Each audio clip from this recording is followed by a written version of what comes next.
Greetings and thank you for joining me on the Victory Independence channel. I want to talk to you about the market today, and I also want to talk to you about some YouTube stuff in the middle of this video.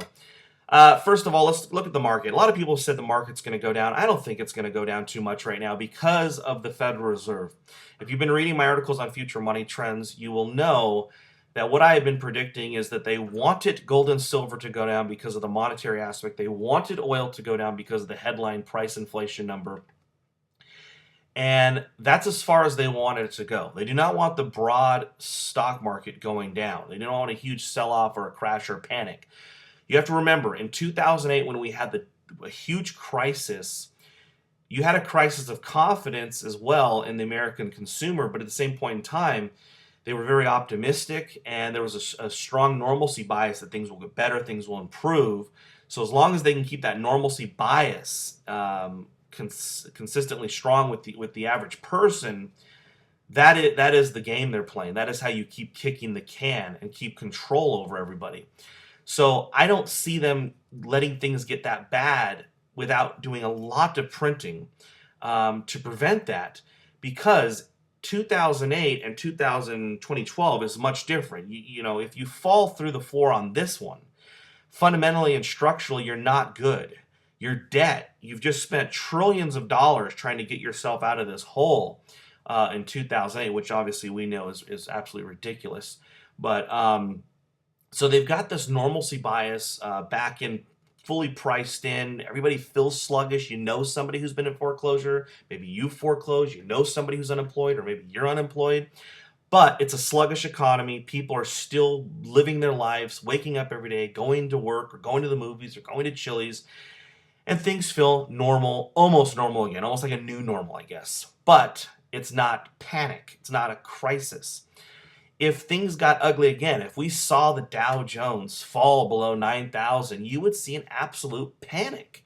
You think about imagine the amount of layoffs you would see. And remember, we're looking at 25 million people underemployed, real people who either don't have a job or have given up looking for work, or are working at Jamba Juice and they used to be a teacher. So the Fed knows those real numbers. Yes, they know that they print the headline number that this week will come out around 8% or something.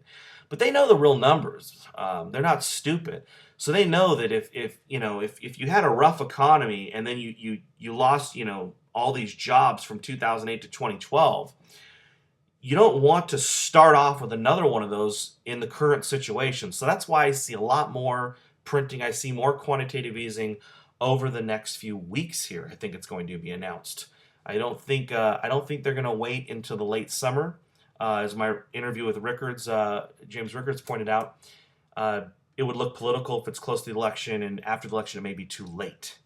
If you look at Iran, things are really heating up over there. I know everybody's been on edge since 2007. Is it going to happen? Is it going to happen? Is it going to happen? Well, look, they put in some very strict sanctions on Iran. Those are going to go into effect in July, and it's going to affect their central bank, communication with Europe.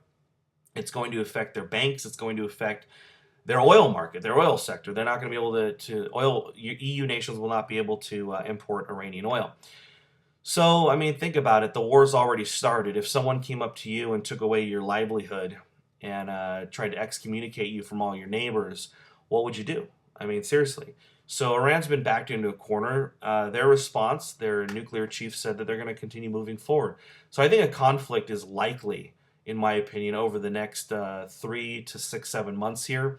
Is an oil spike likely? Yeah, I think it definitely could be. I mean, oil is at $90 a barrel right now, partly because there is some pricing in, but for a possible conflict. But if one actually happens, I think easily oil moves up $30 to $50 a barrel within that week probably.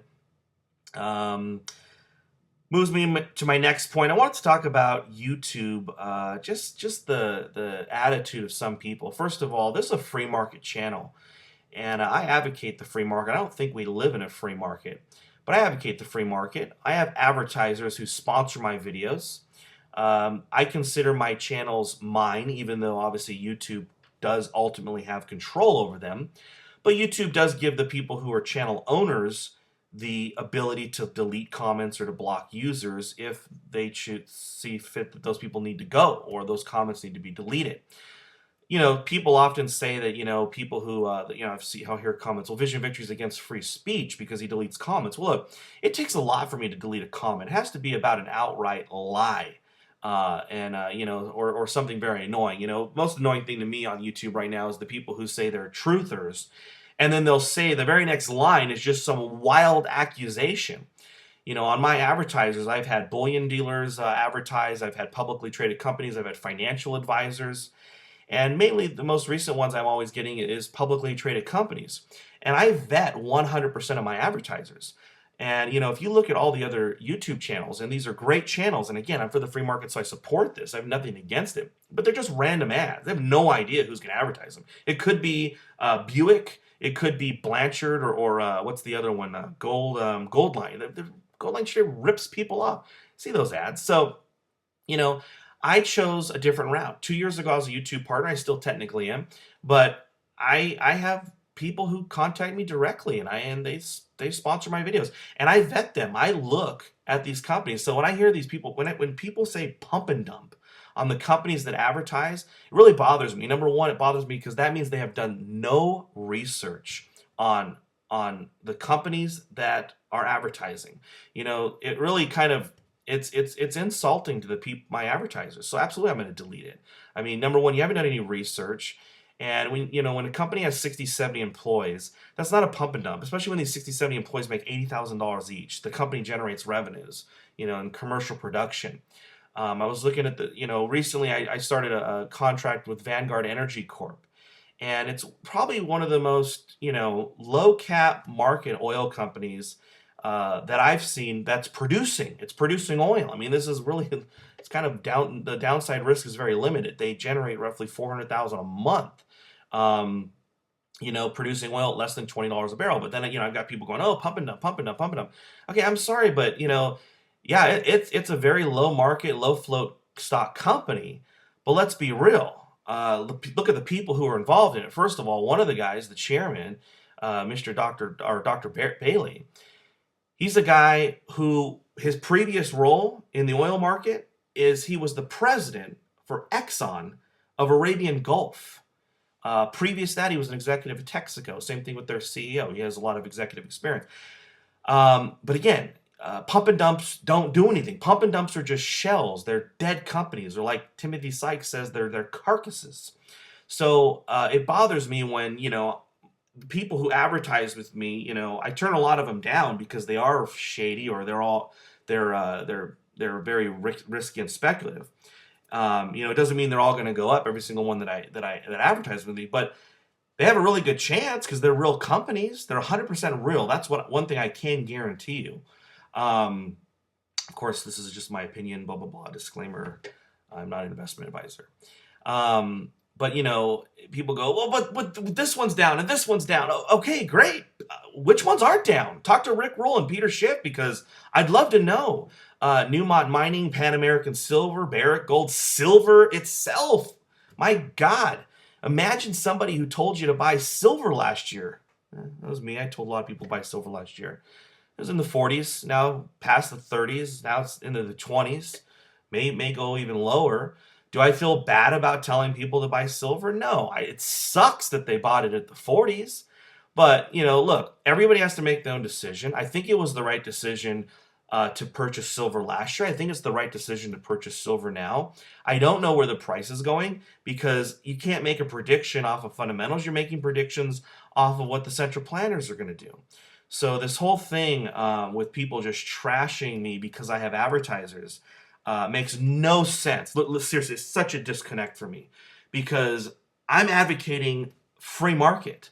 I'm advocating that people work and get paid, and it's not the government's business, and it's certainly not, people just, for people just to trash somebody who works. That's ridiculous. That's disgusting. And again, there's one thing I can say about the people who I do work with and who do sponsor me.